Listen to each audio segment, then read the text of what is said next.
El miedo como estrategia de supervivencia.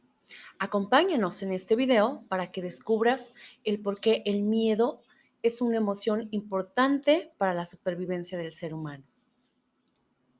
El miedo tiene una importancia evolutiva bastante importante y es que este nos hace responder ante amenazas, ya sea inminentes, a situaciones de peligro o situaciones imaginarias, las cuales desata en nuestro organismo una serie de respuestas que van desde la parálisis o inmovilidad, la huida, de protección o defensa.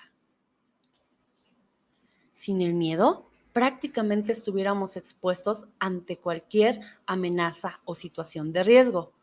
De esta forma, seríamos incapaces de responder de manera adecuada y podría afectar nuestra integridad, pudiéramos salir dañados o bien inclusive hasta perder la vida. Entonces, si es una emoción que sirve para nuestra protección, ¿qué es el miedo?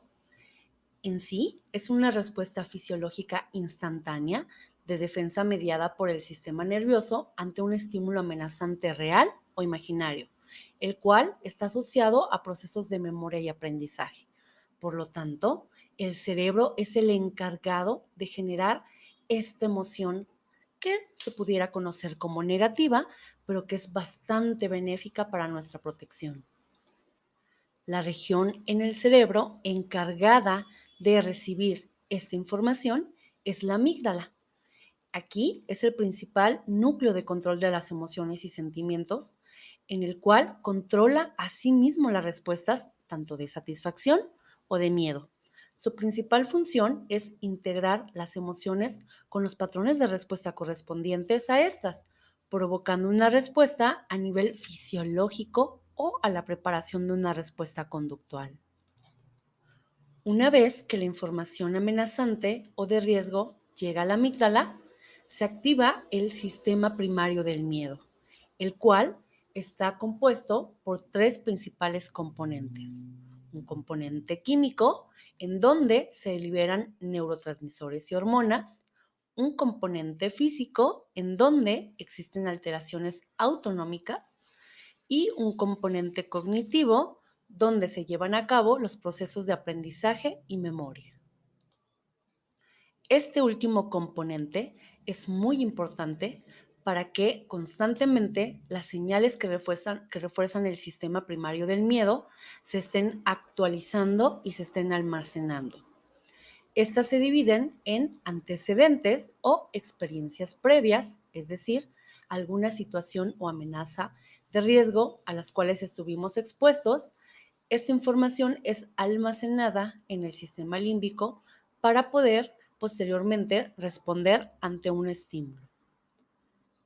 Otros estímulos se les pudiera llamar como comportamientos observables o consecuentes, es decir, que con tan solo observarlos o imaginarlos nos puede generar una situación de miedo y podemos almacenar esta información para poder responder en situaciones futuras.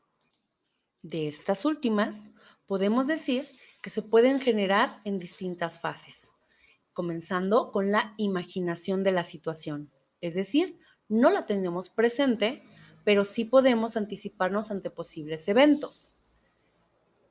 Después llega la sensación de miedo que se manifiesta de forma física en todo el organismo, ya que se nos empieza a acelerar el corazón, comenzamos a sudorar y comenzamos a respirar de una forma más rápida. Posteriormente está la respuesta, que puede ser de parálisis o aceleración, es decir, nos puede paralizar el miedo para quedarnos inmóviles o bien podemos huir del momento. Y por último, esta información es almacenada ya que los recuerdos nos condicionan y nos protegen. Independientemente de qué tipo de estímulo llegue hacia la amígdala, existen diversos factores que pudieran contribuir en incrementar las sensaciones de miedo. Por ejemplo, un 54% opina que le tiene miedo a la muerte, un 37% a animales salvajes y un 9% a diversos eventos como por ejemplo hablar en público. ¿A poco no han sentido nervios cuando han presentado enfrente de un público? Se han sentido nerviosos. Es precisamente por esta sensación del miedo. Por lo tanto, para poder entender qué es lo que ocurre ante un estímulo amenazante o de riesgo y que se genere una respuesta, es necesario decir cuáles son estas fases principales. De primera instancia, hay una recepción de la amenaza o de la situación que es activada por el sistema sensorial. Este es transmitido al sistema límbico y después al sistema autónomo para poder generar cambios en nuestro organismo que van desde el incremento en la frecuencia cardíaca, sudoración, a frecuencia respiratoria incrementada o bien dolor de estómago. Después existe un análisis que es interpretativo en las diversas regiones del cerebro, en donde de manera inicial ocurre en la amígdala. Después se almacena en hipocampo y pasa a corteza cerebral. Hay una respuesta de manera inmediata que es orquestada por un sistema hipotalámico, en donde hay una liberación de neurotransmisores y hormonas que generan una respuesta inmediata.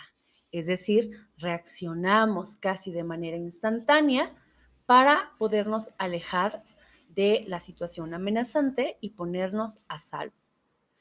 Esta situación genera que se activen procesos de memoria en el sistema límbico, que se generen mapas cognitivos y que se active la memoria asociativa. Quiere decir que la próxima vez que estemos expuestos ante un estímulo, esta memoria se activa y por lo tanto podemos reaccionar de una mejor manera. Independientemente del tipo de estímulo, se generan estas 4 fases. Sin embargo, dependiendo del tipo de estímulo, es que se va a activar una vía que se le conoce como la vía directa o la vía indirecta. Una vez que el estímulo llega a la amígdala, es pasado hacia tallo cerebral para que se activen los sistemas autonómicos y los cambios en el organismo, al sistema límbico para que se activen las funciones cognitivas y hacia la corteza cerebral para que emita una respuesta. Si el estímulo es amenaza inminente, se activa una vía directa. Por ejemplo, si nos vamos cruzando la calle y de repente llega un camión, no nos da la oportunidad de reaccionar, simplemente lo hacemos, ya sea corriendo o paralizándonos, pero la idea es ponernos a salvo. Por lo tanto, el miedo, en este caso, nos hace reaccionar de una forma que nos hace salvarnos del inminente choque con el camión. Sin embargo, hay otros estímulos que sí nos dan la oportunidad de analizar la situación y es aquí donde se activa la vía indirecta. Si yo voy caminando por la calle y entonces paso por un callejón muy oscuro y solo, empiezo a sentir esa sensación de miedo. Empiezo a tener palpitaciones, se activa la respiración cardíaca, se dilatan las pupilas, a lo mejor siento un hueco en el estómago y por lo tanto analizo la situación y decido si mejor me regreso, saco el celular para llamarle a alguien para que me espere al final de la calle o bien me voy por otra calle. Esa se le conoce como vía indirecta, cuando hay un estímulo que es de riesgo, pero que tengo la oportunidad de analizarlo para responder de otra manera. Por lo tanto, pudiéramos decir que los encargados de generar una respuesta idónea son los neurotransmisores y las hormonas, ya que estos transmiten mensajes entre las diversas regiones del cerebro durante la respuesta al miedo, las cuales producen diversas alteraciones temporales en el organismo, que son las que nos hacen responder de una mejor manera. Por ejemplo, nos hace tener un aumento de la presión arterial y de la actividad cerebral. Hay una dilatación de las pupilas para ver mejor, aumento de la frecuencia cardíaca por efecto de la adrenalina, incremento de frecuencia respiratoria, detención de funciones no esenciales para centrarse en las funciones sí necesarias, aumento de metabolismo para almacenar energía si es requerida, sudoración de manos, tensión y contracción muscular. Los principales neurotransmisores y hormonas involucrados con estas reacciones son el glutamato, la serotonina, el GABA, la oxitocina, la adrenalina, la noradrenalina y el cortisol. Sin estas moléculas tan importantes, no tuviéramos la capacidad de reaccionar de una mejor manera y por lo tanto de incrementar las posibilidades de supervivencia. Esto es muy interesante, ¿no? Ya que sin el miedo prácticamente no tuviéramos posibilidades de sobrevivir. Entonces, podemos decir que el miedo es una emoción dolorosa, activada por la proximidad de un peligro y que está acompañada por el vivo deseo de evitarlo, así como de escapar de la amenaza. Nuestras actitudes ante la vida están condicionadas en gran medida por esos miedos que brotan de nuestro interior, en grados tan diversos que van desde una simple timidez hasta el pánico desatado, pasando por la alarma, el miedo o el terror, que pueden impedir que realicemos algo con normalidad, pero que son parte de nuestro mecanismo de supervivencia. Entonces, ahora sabes que el miedo es importante para sobrevivir. Sin él, no fuéramos conscientes de todas las amenazas que nos rodean y no pudiéramos responder de una manera adecuada. Así que, próxima vez que sientas miedo, piensa en que te estás salvando de alguna situación de peligro. Hasta la próxima.